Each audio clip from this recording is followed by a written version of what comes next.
Sosok Haryadi kru pesawat ATR, dompet ditemukan ada foto istri.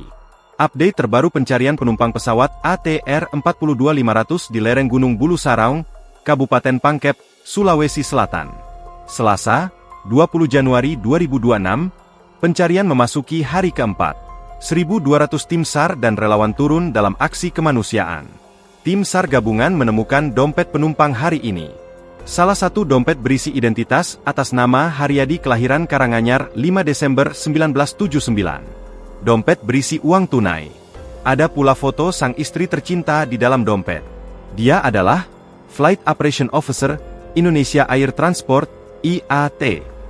Tim SAR gabungan juga menemukan roda pesawat di lereng Gunung Bulu Saraung. Roda itu patah dengan bagian pesawat.